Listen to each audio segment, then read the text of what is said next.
Thank you for joining me today as I talk about my workings and experiences with the great Forest Lord Cernunnos.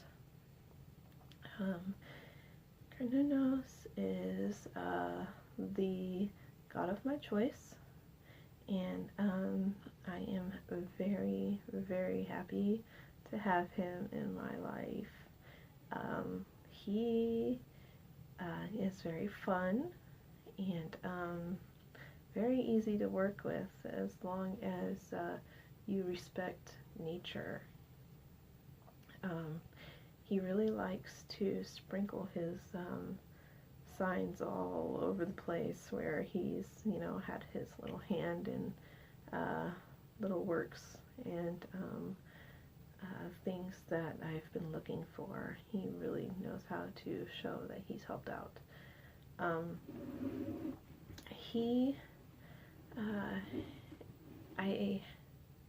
I work with him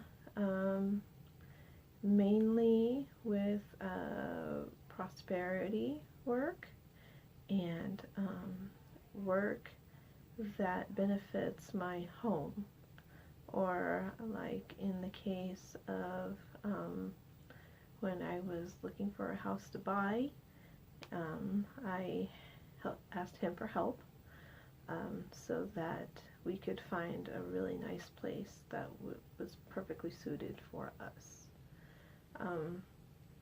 So really any works that have to do with earthly belongings, he's really good.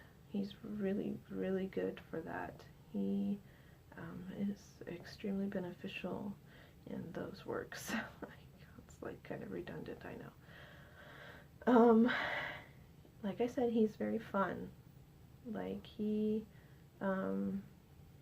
doesn't really bring on the sincere level like my goddesses do. They are the goddesses are much more somber than working with him. Hecate is, very demanding of the self, and the Morrigan is pretty serious. Like she's, I'm sure that if I were to work with the Fae aspect of her, she would, be a little bit more of the fun side, but the work that I do with her is serious work, and so she tends to be on the more serious side. Cernunnos, though, he seems really like he just likes to have fun. I know there's more serious aspect of him, just like there is with everyone. Everyone has their fun side and their serious side, but I don't do a whole lot of serious work with him. I have my ladies for that, and I like to keep it like that.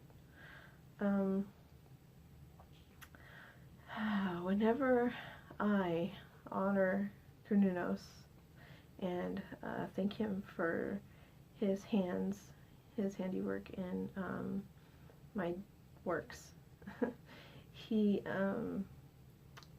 likes wine and liquors. I particularly have always had a love for Jägermeister, and he seems to appreciate it as well.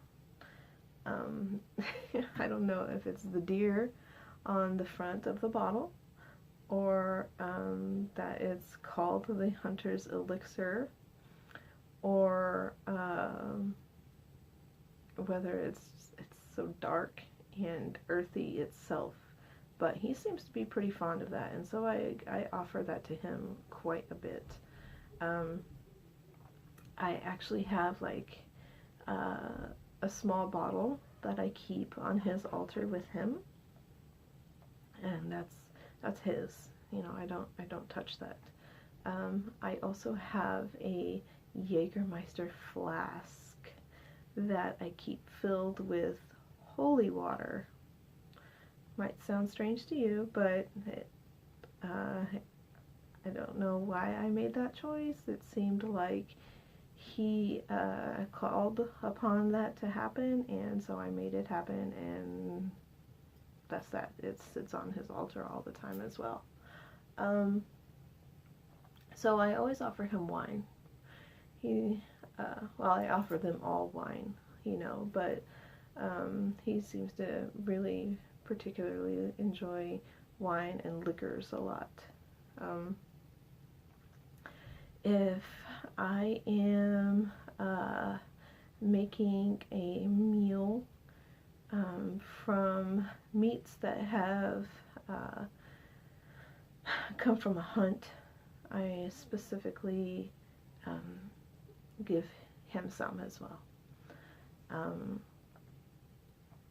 And any fresh breads that I make sure to give to him as well.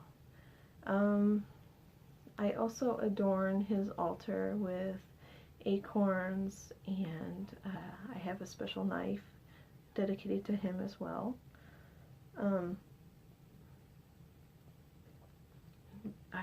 My black bow that I have, it's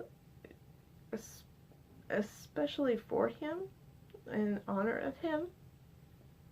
And this Samhain, I plan on decorating it and dedicating it to him. I also have my deer skull on his altar, and that just it just makes sense. I mean, it's much bigger than the statue I have of him. It really takes up more space than he does. But considering, he's the antlered god, and the deer really, it goes hand in hand, I make sure that that's around him as well. When I choose to take like spiritual journeys that involve the forest, I like to use my deer skull and meditate with it, and that often results in a wonderful journey where a deer escorts me through the forest, and usually when we come out the other side of wherever it's taking me, there's a vision there and a strong message. So I really enjoy that a whole lot. I have never hunted myself, but this November I actually plan on getting my hunting license and starting to do that myself. I love venison, but I also love deer when they're alive. I eat meat and I love the animals. I'm not an unethical consumer of meat as much as possible. When it's absolutely necessary, then I do it. I have to keep my family alive. We are not vegan. We are not vegetarian. Period. So if there's some sort of acquiring of a meat that I think the animal may have been in an inhumane condition before it was butchered, I will say a prayer for the animal to him, hoping that maybe in that animal's next life it's not bound in human consumption. May it be free to enjoy the wilds where it originally, started from, and its next life be a good life. I also recycle as much as possible. Pick up trash. That's really important. Take care of the nature that's around you. That's his realm. So I like to honor him by taking care of it as much as I can. Helping animals across the road, it seems like a simple thing, but it's a huge gesture. Whenever I encounter an animal that's struggling, I will stop and I will take it off the road. I drive safely so that I don't hit any animals. Luckily, I have only once hit a turtle, and I felt so horrible about it, but this turtle was on an overpass in the middle of a city, and I had no idea how it got there. I was not expecting a turtle to be there. There was no water around, and there was not even much like land where a turtle should be around, so I wasn't expecting a turtle to be in this spot, and it was there, unfortunately, and I think I tried to avoid it as much as possible, and I think I only clipped like the back of its shell, but there was a car behind me and a car next to me, and I didn't want to cause an accident and hurt more than was really necessary. You know, I'm not going to like destroy my car and other people's cars and possibly, you know, injure other people to not run over an animal, but I will definitely try my best to not do that. I hate doing that, and I have no desire. If there's animals in the road that I can't rescue out of the road, then I just stop and I wait for them to make their way safely into a safer area for me to pass. I don't use pesticides and fertilizers too much in my yard. I don't want to kill anything that doesn't need to be killed. I have worked on my relationship with like insects in my house. I know that's kind of like a borderline thing, you know, but I try to respect all life. So I will attempt the most humane way of removing the intruder back into the wilds where it belongs. My yard is mostly nature bound. Like the land that was here before is free to be the land that it was before I moved in. The only thing that I do is cut my lawn.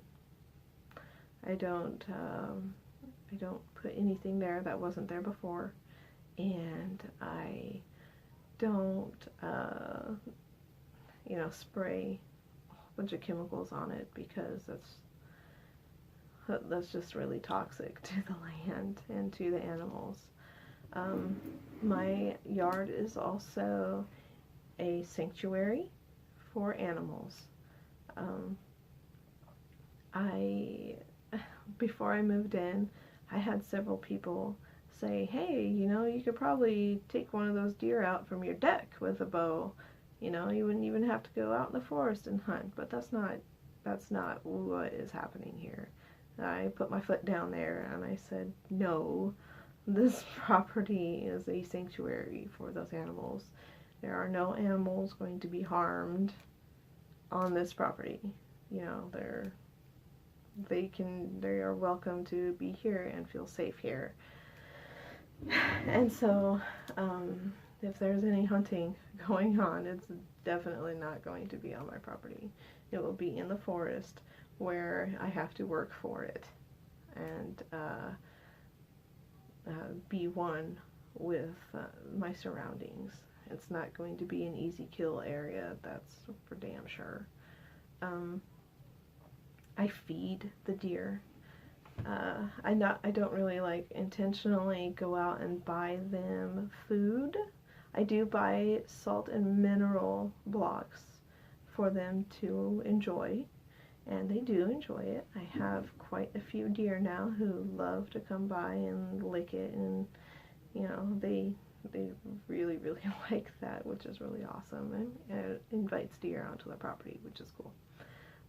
But if I have any fruits or vegetables that are on their way out but not spoiled yet, I will toss them out near the salt brick so that they can enjoy that, and they do. Usually if I throw out fruits the night before, I will wake up and it will be gone. So they enjoy that. We also have foxes that come around and turkeys.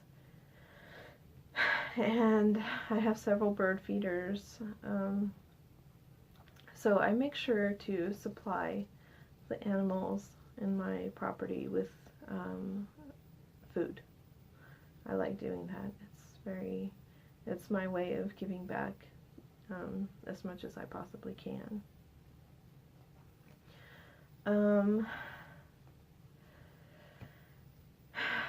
With some of my experiences with Cernunnos, for the most part, they have all been very carefree, very carefree.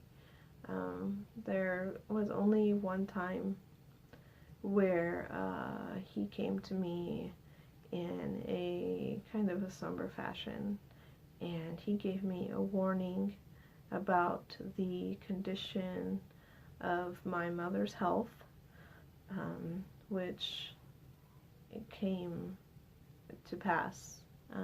She's still with me, but like, he warned me about her heart. He said that she's got heart problems, and that I needed to take more action in her life and help her out as much as I could, because it wasn't guaranteed that she would be around for much longer.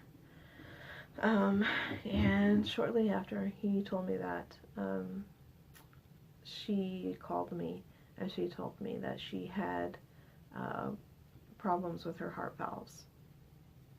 And so at the time, her health was pretty good. You know, she was handling it very well, and it hadn't really started to affect her yet. But it's been about 3 years now, and it's starting to take its toll. She's having a lot of problems, and so I am working on moving her closer to where I am so that I can help take care of her, because I don't know how much longer, you know, she's going to be with me, and I would like to make sure that the rest of her life is not filled with unease and uncertainty. So I appreciate that message from him. It's nice to have a little heads up. When I am doing gardening, he comes into play. You know, I am planting things in the earth, and I ask for his blessing in that. I did at my last house. I had a grapevine that was dedicated to him, and every year this grapevine would get so gigantic and produce so many grapes. I was hoping to make wine out of those grapes that I could, you know, offer to him.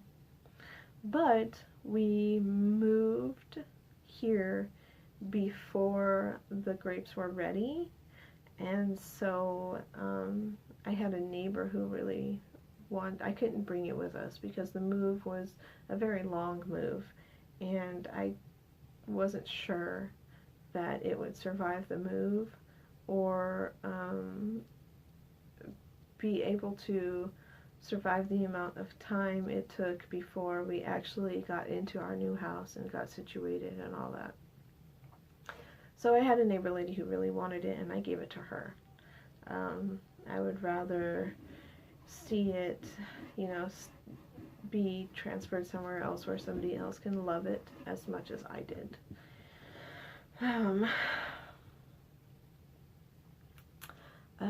Whenever I was buying properties or looking for a new place to live, just about every single place that I looked at that we would put an offer on had deer in it. Whether it was deer skulls or deer imagery, there was always something about it that that had some sort of thing that was related to him. And I expected it because I did work and to help find a house. And so, you know, if I asked him to be involved, I fully expected him to let me know that he was involved, and that was indeed the case. The last house we had, there were several signs that he wasn't the only one that worked with me. First of all, the road that the house we bought on was called Forest Lake Drive. So that was amazing. It was completely surrounded by forest, and I mean, it was a typical Florida neighborhood, though. I mean, there was a lot of forest and a lot of trees, and there was a lake nearby. There were big oaks all over the place. Oh, I loved them. And but it was, you know, it was still busy. So that was one thing that I felt like he was giving his sign that he was involved. Also, very close to that neighborhood was a lake called Moon Lake, and there was Hunt Club Drive, like right across the neighborhood, like one street down. It was Hunt Club, and then another couple blocks over was Candlewick Drive, and just stuff like that. And if anyone knows, I mean, if you don't know anything about the Morrigan, well, that's one thing, but if you know something about the Morrigan, you know the garnet, the stone, the crystal, the garnet is closely involved with her, and my granite countertops in my last house had garnets, like thousands and thousands of garnets, all strewn through the countertops. It was absolutely incredible, and that was a big sign for me. Also, about, I would say 6 months to a year before we bought the last house, I had this dream where I was coming out of a house from like a weird, kind of like a Halloween party, and I left the house walking, like I do often in my dreams. If I don't recognize a place in my dream, I'll just start walking home. So I left this house and I was walking, and there was like the road went straight a little ways, but then had a large sweeping left turn. And along this left turn, on the left side was a fence, like a wooden fence, and on the other side of the fence was a lake. And so when we were, the first time we went to look at the last house that we bought, we were checking out the neighborhood, and we went down this road, and I recognized the house not the house we were buying, but the house that was in my dream that I came out of from the party. I saw it, and it was like to the right of me, and I freaked out a little bit. I'm like, oh my God, I have been in that house. I have seen that house in my dream.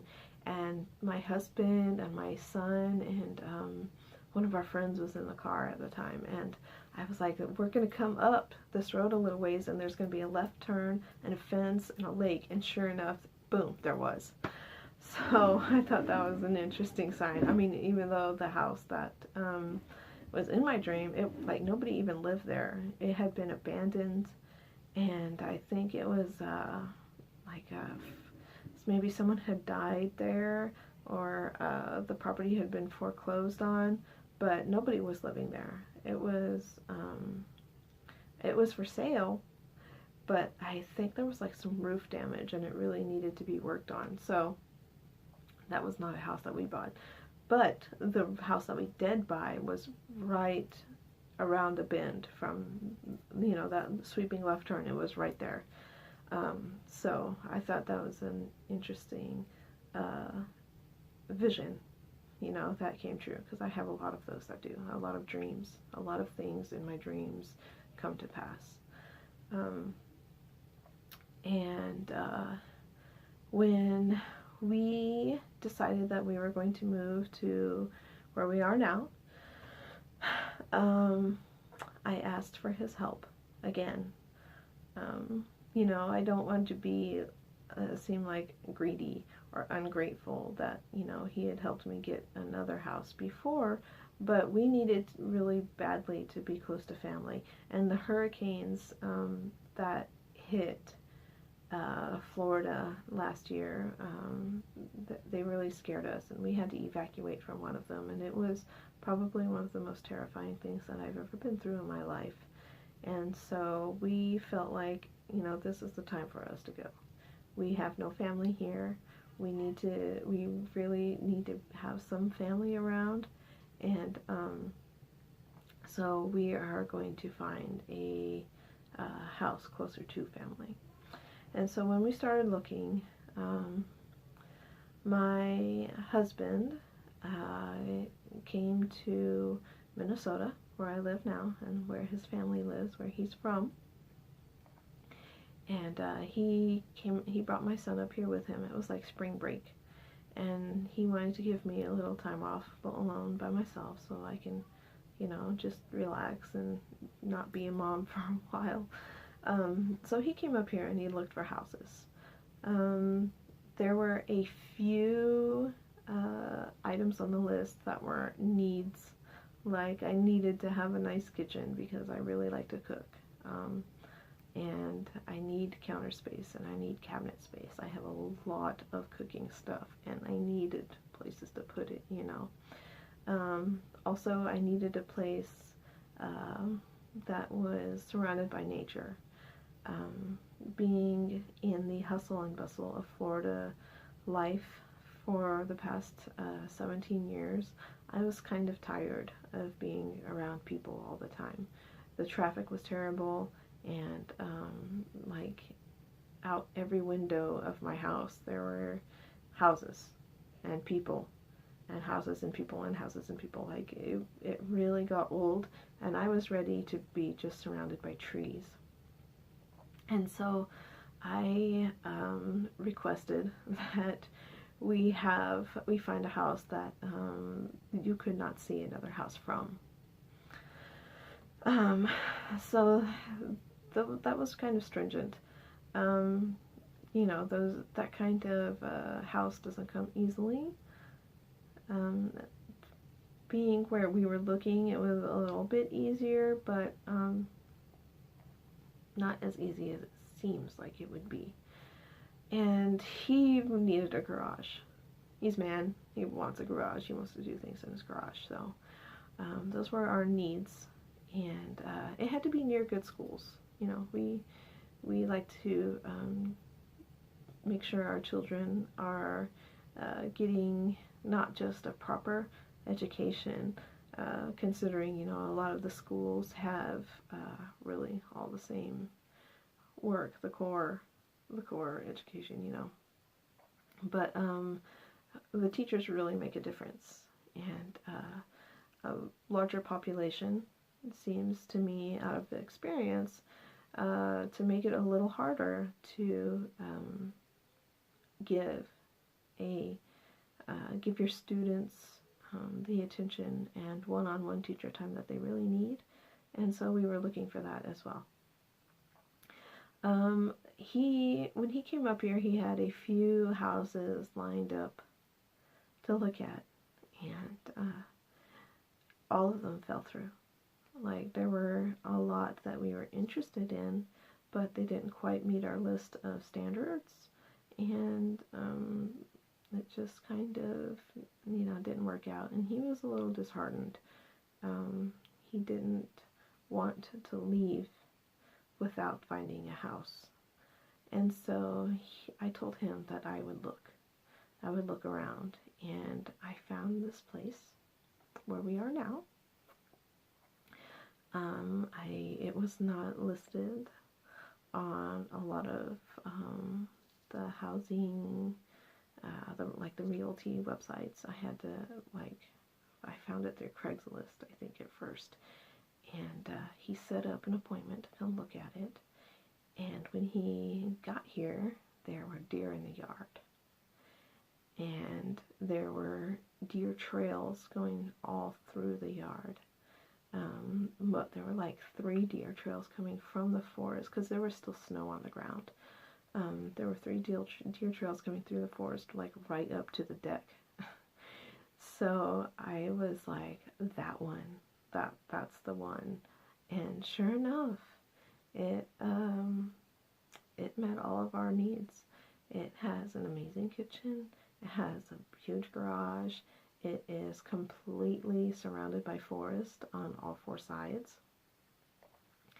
And there, even when in the dead of winter, when the trees have lost all their leaves, you might be able to see a house nearby, but it's barely, you can barely see it.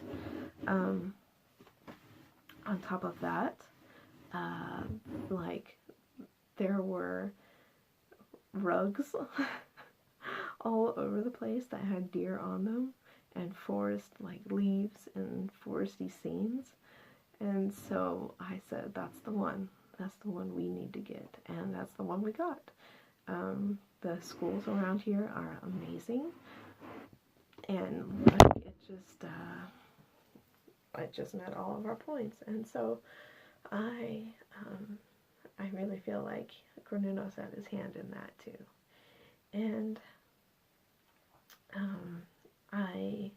right now his altar is up on the fireplace upstairs. I plan on keeping him there. I really feel like that he needs to be honored in a place where he can really watch over the house that he helped us get. And we have deer in our yard almost on a daily basis, and I really hope that continues. I make sure to let him know that all of his creatures are welcome here, and I think he knows that. So that is pretty much that on Cernunnos. I hope you have enjoyed my stories about my journeys and workings with my deities. The next video that I make, I will keep you entertained, hopefully, with a bunch of quirky little stories about other deities that I tried to work with.